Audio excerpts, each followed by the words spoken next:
ગુજરાતના રાજકારણમાં એક નામ હંમેશા દર વખતે ચૂંટણી વખતે ચર્ચાતું હોય છે। લોકસભાની ચૂંટણી આવતી હોય કે પછી રાજ્યસભાની કે પછી વિધાનસભાની ચૂંટણી, આ નામ છે તે ચર્ચામાં રહેતું આવ્યું છે અને આ નામ છે નરેશ પટેલ।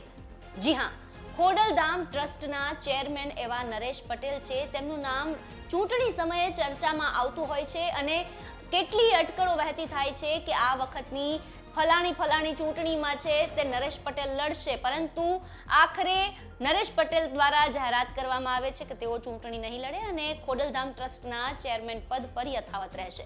હવે ફરી એકવાર લોકસભાની ચૂંટણી નજીક છે અને આ ચૂંટણી પહેલા નરેશ પટેલ ફરી એકવાર ચર્ચામાં આવ્યા છે અને આ વખતે પણ ચર્ચામાં આવવા પાછળનું કારણ છે તેમનું એક નિવેદન।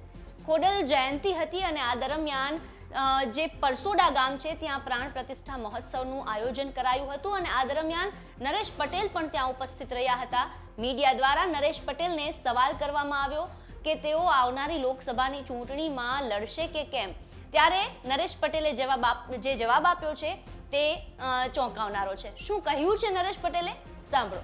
આગામી સમયમાં લોકસભાનું ઇલેક્શન આવે છે, નરેશ પટેલને ક્યાં કહેવામાં આવે ચૂંટણી લડવા માટે, તો શું કહેશો?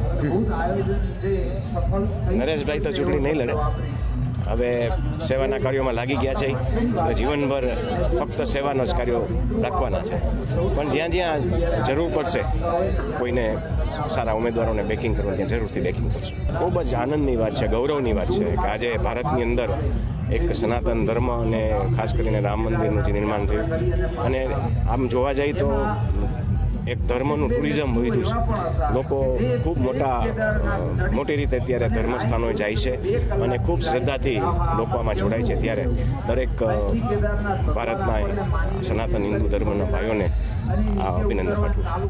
જ્યારે પણ ચૂંટણી યોજાતી હોય છે ત્યારે નરેશ પટેલના નામની ચર્ચા થતી હોય છે, ભાજપમાંથી લડશે કે કોંગ્રેસમાંથી લડશે તે પ્રકારની અટકળો સેવાતી હોય છે અને નરેશ પટેલ પણ મગનું નામ મરી ના પાડતા હોય તેમ છેલ્લે સુધી આ વાત છે તે ખેંચાતી હોય છે। પરંતુ આ વખતે લોકસભાની ચૂંટણી પહેલા નરેશ પટેલને સીધો સવાલ કરવામાં આવ્યો કે તેઓ લોકસભાની ચૂંટણી લડશે કે કેમ અને નરેશ પટેલે ખૂબ જ સ્પષ્ટતા સાથે ના પાડી છે અને કહ્યું છે કે હું લોકસભાની ચૂંટણી નહીં લડું અને સેવા કાર્યમાં જ મારું આ જીવન છે તે વ્યતીત કરીશ।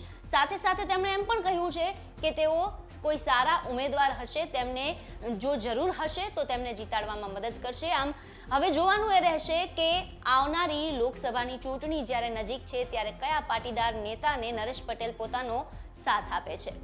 આપને અમારો આ રિપોર્ટ કેવો લાગ્યો અમને કોમેન્ટ બોક્સમાં ચોક્કસથી જણાવજો। સાથે જ આ વિડીયોને લાઇક અને શેર કરી અમારી ચેનલને સબસ્ક્રાઇબ કરવાનું ભૂલશો નહીં। ફરી મળીશું નવા વિડીયો સાથે। નમસ્કાર।